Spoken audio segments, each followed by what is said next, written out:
नमस्कार, आप देख रहे हैं स्पोर्ट्स चैट। मैं हूं शशांक सिंह। खबर जुड़ी हुई है इंदौर की पिच से, जिसको लेकर आईसीसी ने तो अपनी रेटिंग दे दी है। क्रिस ब्रॉड मैच रेफरी थे इंदौर टेस्ट के लिए, भारत और ऑस्ट्रेलिया का जो तीसरा टेस्ट था बीजीटी का। लेकिन क्रिस ब्रॉड ने 5 पॉइंट्स में बता दिया कि भैया क्यों ये जो पिच है वो पुअर है। और उसके बाद अब एमपीसीए यानी कि मध्य प्रदेश क्रिकेट एसोसिएशन ने अपना पल्ला झाड़ लिया है और साफ तौर पर कह दिया है कि भैया इसके लिए हमारा कोई रोल इसमें था नहीं। पिच बनाने को लेकर बीसीसीआई और इंडियन टीम मैनेजमेंट यानी कि राहुल द्रविड़ और रोहित शर्मा इसके लिए जिम्मेदार हैं। 8 से 10 दिन पहले ही बीसीसीआई ने अपना जो पिच क्यूरेटर्स हैं उन्हें भेज दिया था, जिनका नाम है तापस चैटर्जी और आशीष भौमिक, जो कि 21 और 25 फरवरी को इस यहां पर आए और उन्होंने अपनी पूरी तैयारी कर ली। लेकिन और ये कहा किसने है? ये कहा है अभिलाष खांडकर, जो कि एमपीसीए के अध्यक्ष हैं, प्रेसिडेंट है। इससे पहले मैं आपको बता दूं कि क्रिस ब्रॉड ने आखिर इस पिच को, इंदौर की पिच को क्यों पुअर रेटिंग दी है। वैसे ये हुआ क्यों है? क्योंकि 2 दिन और कुछ एक सेशन करीब करीब मान के चलिए, एक सेशन से भी कम 80 मिनट में खेल खत्म हो गया था।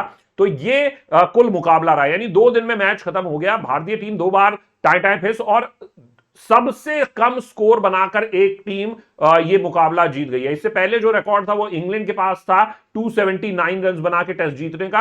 अब वो रिकॉर्ड जो है वो ऑस्ट्रेलिया के पास आ गया है, जिन्होंने 275 रन बनाकर एक मुकाबला जीत लिया है। लेकिन ये पूरा बवाल क्या है? क्रिस ब्रॉड ने कहा 5 पॉइंट्स में कि देखिए, पहली गेंद जो थी, 5वीं गेंद जो थी टेस्ट की, वो पिच पर पड़ती है और सतह उखड़ जाती है। इस पिच में तेज गेंदबाजों के लिए कोई सीम मूवमेंट नहीं थी। ये 2 पॉइंट्स उन्होंने कहा। उन्होंने कहा कि बल्ले और गेंद के बीच में कोई कंपटीशन ही नहीं था। तो ये 3 जो पॉइंट्स है। पिच जो है वो ज्यादा से ज्यादा, अधिक, बहुत ही अत्यधिक वो ड्राई नजर आई, जिसके बाद all through out the match वो पिच जो है वो उखड़ती रही। और इसके अलावा उन्होंने कहा कि देखिए, स्पिनर्स के फेवर में एक पूरी तरह से टिल्टेड था, बॉलर फ्रेंडली ट्रैक था और इसको किसी भी स्तर पे आप ये नहीं कह सकते कि ये इंटरनेशनल क्रिकेट के लिए तैयार की गई पिच थी, जो कि 2 दिन में मैच खत्म हो गया। उन्होंने दोनों कप्तानों से बातचीत करने के बाद ये वर्डिक्ट दिया। लेकिन अब मध्य प्रदेश क्रिकेट एसोसिएशन के अध्यक्ष अभिलाष खांडकर ने कहा है कि इसके लिए हमारी कोई गलती नहीं है। इंदौर को आप ब्लेम मत कीजिए, बीसीसीआई से सवाल पूछिए और अगर बीसीसीआई हमसे कहेगा तो हम भी रिपोर्ट बनाकर दे देंगे। 8 से 10 दिन पहले उन्होंने अपने पिच क्यूरेटर्स बोले। पहले वैसे भी ये जो मैच था वो धर्मशाला में होने वाला था, लेकिन वहां से अंत मोमेंट पर इंदौर में शिफ्ट किया गया, जिसके बाद 8-10 दिन पहले 21-25 फरवरी को तापस चैटर्जी और आशीष भौमिक ये दोनों आए और उन्होंने फिर पिच जैसा जैसा राहुल द्रविड़ और रोहित शर्मा को चाहिए थी, उन्होंने वैसी पिच तैयार कर दी। और जब तैयार कर दी, अब जब पुअर रेटिंग मिल गई है तो भैया हमें तो पता नहीं कि पुअर रेटिंग क्यों मिली है। उन्होंने ये कहा कि आई एम सरप्राइज्ड कि इसको पुअर रेटिंग दी गई है, क्योंकि इसने एक अच्छा नतीजा दिया है। स्पिनर्स जो है वो मैच में चले, तो ये तो भारत में स्पिनर्स चलते हैं। आईसीसी की रिपोर्ट ने मुझे चौंकाया है। लेकिन मैं एक बात आपको साफ कर देना चाहता हूं कि जैसे कि बाकी स्टेट बोर्ड एसोसिएशन होते हैं इंटरनेशनल मैचेस में, एमपीसीए यानी कि मध्य प्रदेश क्रिकेट एसोसिएशन का कोई रोल नहीं था। पिच को बनाने में बीसीसीआई के क्यूरेटर्स आए थे और उन्होंने इंडियन टीम मैनेजमेंट के कहने पर जैसा जैसा उन्हें चाहिए था वैसी पिच उन्होंने बना दी थी। अब इसके पहले मैं आपको एक चीज ये बता देना चाहता हूं कि 1997 में ये इंदौर का जो नेहरू स्टेडियम है, ये पहला ऐसा स्टेडियम बना था जहां पर अंतरराष्ट्रीय क्रिकेट का ओडीआई जो है उसको कैंसिल करना पड़ गया था, उसको रद्द करना पड़ गया था। ये पहला ऐसा स्टेडियम बना था। इंडिया और श्रीलंका के बीच में वो मुकाबला हुआ था, जिसके बाद उसको एक एग्जीबिशन मैच बनाकर दिसंबर 25, 1997 में उसको खेला गया। मेरा ये कहना है कि ये पहले भी बदनाम हो चुका है। उसके बाद 9 साल लग गए इंदौर को एक मुकाबला लेने में। वो कब हुआ?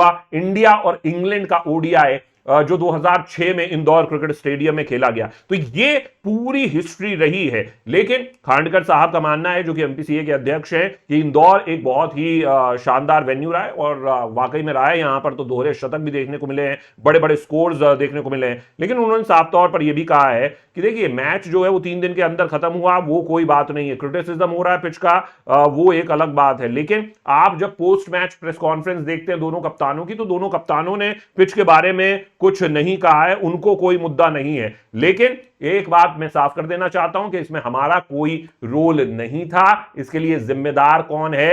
बीसीसीआई और रोहित शर्मा और राहुल द्रविड़। और साथ ही साथ मैं आपको जल्दी से एक चीज बता दूं कि पुअर रेटिंग जैसे ही क्रिस ब्रॉड ने दी है, अभी 14 दिन है बीसीसीआई के पास अपील करने के लिए इसके खिलाफ, लेकिन मुझे लगता नहीं है कि शायद अपील होगी, क्योंकि 3 डीमेरिट पॉइंट्स पे वेन्यू को बैन नहीं हो रहा है। यहीं अगर 5 डीमेरिट पॉइंट्स हो जाते, या तो अनफिट करार दे दिया जाता या आउटफील्ड को भी पुअर करार दे दिया जाता, तो 5 डीमेरिट पॉइंट्स होते ही वेन्यू जो है वो 1 साल के लिए बैन हो जाता है, और अगर वो ही 10 डीमेरिट पॉइंट हो जाए तो 2 साल यानी 24 महीने के लिए बैन हो जाता है। आउटफील्ड को लेकर भी अगर उसको पुअर या अनफिट करार दिया जाए तो 2 से 5 आपको डीमेरिट पॉइंट्स मिल सकते हैं। अभी इंदौर की पिच को पुअर रेटिंग के बाद 3 डीमेरिट पॉइंट्स मिले हैं, जो 5 साल तक वैध रहेंगे, वैलिड रहेंगे, जिसके चलते अब अगर कुछ भी गड़बड़ हुई इंदौर के पिच पे तो फिर इंदौर पर बैन लग सकता है। लेकिन एमपीसीए ने अपना पल्ला झाड़ लिया है।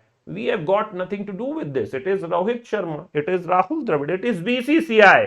बीसीसीआई को क्या कहना है, अगर कुछ कहना है, लेकिन आपको क्या कहना है इस पूरी खबर पर, वो जरूर हमें बताएं हमारे कमेंट सेक्शन में। आप देख रहे हैं स्पोर्ट्स चैट, मैं हूं शशांक सिंह। नमस्कार, धन्यवाद।